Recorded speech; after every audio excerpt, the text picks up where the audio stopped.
તો મોત દબાયેલા પગલે નહીં પણ હવામાં ઉડીને સામે આવ્યું। અમદાવાદમાં પીધેલા કાર ચાલકે ફિલ્મી સ્ટાઇલે અકસ્માત સર્જ્યો।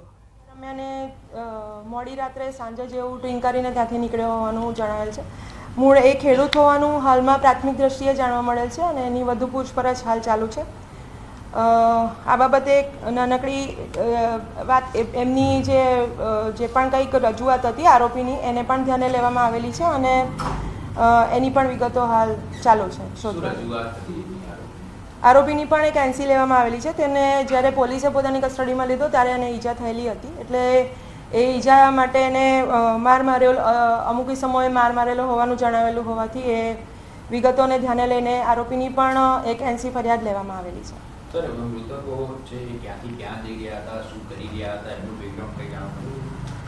મૃતકો જે છે વાસણા રાઠોડવાસ તાલુકો દહેગામના રહેવાસી છે અને એ લોકો પોતાના બંને જણા એક કંપનીમાં કામ કરે છે અને નરોડાથી એ પાછા જઈ રહ્યા હતા દહેગામ તરફ, ત્યારે આ એમની સાથે અકસ્માત બનેલો છે।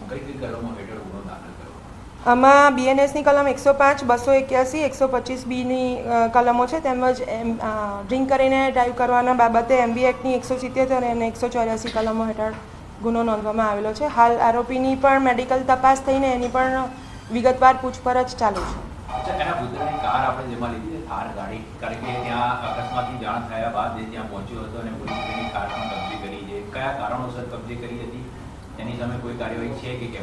ક્રેટા ગાડીમાં અકસ્માત થયો હોવાની વિગતો છે। જે ક્રેટા ગાડી પૂછપરછ કરતા જે ક્રેટા ગાડીની વિગતો છે એની ઉપર હાલ તપાસ ચાલુ છે। થાર ગાડીની વિગતો પણ એમાં એને કઈ રીતે એને યુઝ કરી છે એને માટે વિગતવાર ચકાસણી ચાલુ છે। આરોપીના લાયસન્સની પણ ચકાસણી ચાલુ છે અને જે ગાડી છે એની પોતાની માલિકીની હોવાનું પ્રાથમિક દ્રષ્ટિએ જણાવે છે।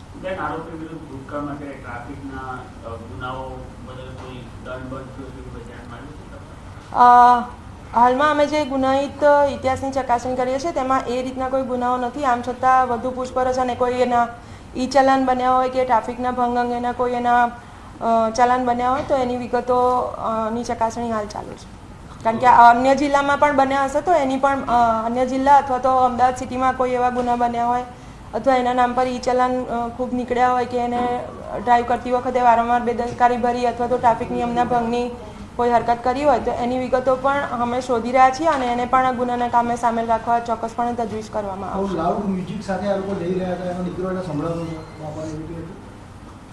આ બાબતે પણ હાલ જે પ્રાથમિક વિગતો મળી છે એમાં એવું જણાવવામાં આવેલ છે, પરંતુ એની તથ્યાત્મક તપાસ અને ગાડીની જે કન્ડિશન છે ગાડીમાં તે વખતે મ્યુઝિક ચાલુ હતું કે કેમ એની પણ વિગતો અને એના પુરાવાલક્ષી તથ્યો હાલ અમે ચકાસી રહ્યા છીએ।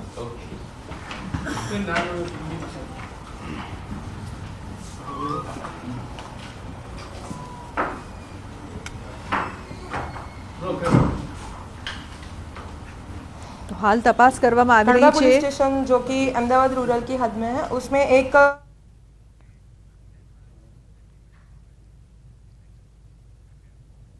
अन्य समाचाરની વાત કરીએ તો લાંભવેલ આણંદ રોડ પર તસ્કરોનો તરખાટ। કોલ્ડ સ્ટોરેજમાં તસ્કરો ત્રાટક્યા, તિજોરી ઉઠાવી જવાનો પ્રયાસ કર્યો। ચોરીની ઘટના સીસીટીવીમાં કેદ થઈ છે। તો શિયાળાની શરૂઆત થતાં જ આણંદ જિલ્લામાં તસ્કરો બેફામ બન્યા હોય તેવા દ્રશ્યો સામે આવ્યા। લાંભવેલ આણંદ રોડ પર તસ્કરોનો તરખાટ જોવા મળ્યો। લાંભવેલ સ્થિત આવેલી અમર કોલ્ડ સ્ટોરેજમાં રાત્રિના ચોર ટોળકી ત્રાટકી હતી। કોલ્ડ સ્ટોરેજની ઓફિસમાં ઘૂસીને ચોર આખી તિજોરી ઉઠાવી ગયા। જો કે તિજોરી લઈ ગયા બાદ તિજોરી નહીં તૂટતા થોડે દૂર છોડીને ફરાર થઈ ગયા। ચોરીના પ્રયાસની આ સમગ્ર ઘટના સીસીટીવીમાં કેદ થઈ છે। વારંવાર ચોરીની ઘટનાથી આણંદ ગ્રામ્ય પોલીસના રાત્રિ પેટ્રોલિંગના દાવા પોકળ સાબિત થયા।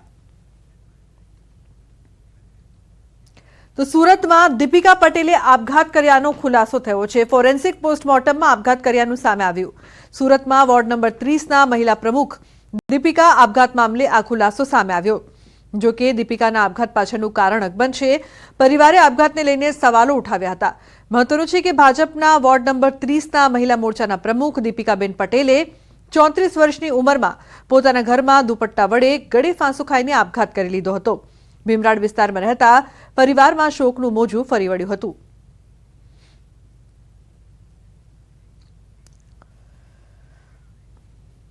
અને સમાચાર રાજકોટથી જયંતી સરદારા વિવાદ મામલે મોટા સમાચાર. સરદારાની મુશ્કેલીમાં થઈ શકે છે વધારો. સરદારાની વકીલાત રદ કરવા પત્ર પરસોત્તમ પીપળિયાએ બાર એસોસિએશનને લખ્યો પત્ર. બાર એસોસિએશનને પુરાવા સાથે પત્ર લખવામાં આવ્યો છે. તો સરદારાની મુશ્કેલીમાં થઈ શકે છે વધારો. સરદારાની વકીલાત રદ કરતા પત્ર.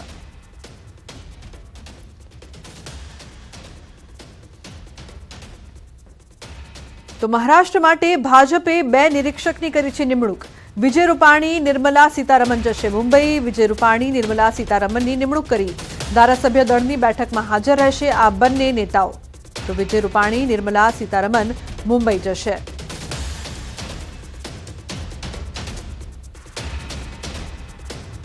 બંનેની નિમણૂક કરવામાં આવી છે. મહારાષ્ટ્ર માટે ભાજપે 2 નિરીક્ષકની નિમણૂક કરી છે, જેના માટે તેઓ મુંબઈ જશે. વિજય રૂપાણી, નિર્મલા સીતારમણ મુંબઈ જશે. તો ત્યાં ખાસ બેઠક પણ કરવામાં આવશે.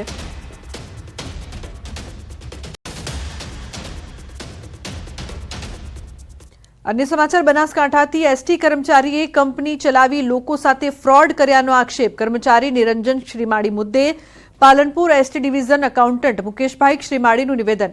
નિરંજન શ્રીમાળી 1 જુલાઈથી કોઈ જાણ કર્યા વગર સતત ગેરહાજર.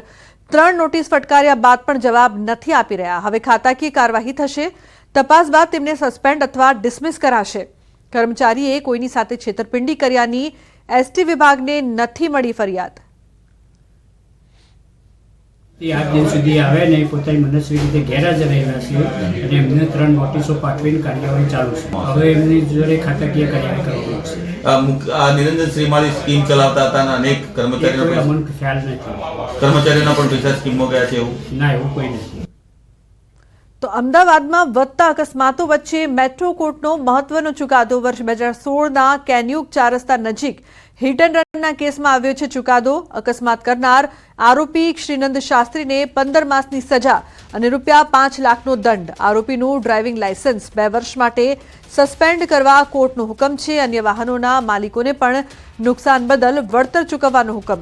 તો વર્ષ 2016માં કારે ટક્કર મારતા જીગર મહેતાનું થયું હતું મોત. અકસ્માત કરીને ભાગવા જતા આરોપી અન્ય વાહનોને પણ મારી હતી ટક્કર.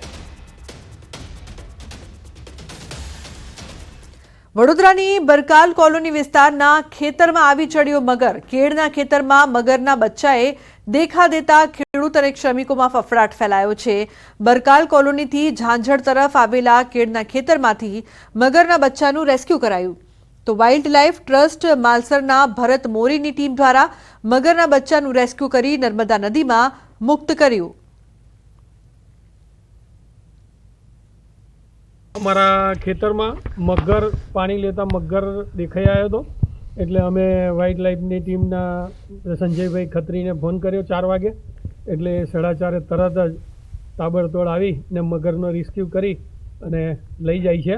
તેથી એમની ટીમનો ખૂબ ખૂબ આભાર માનું છું.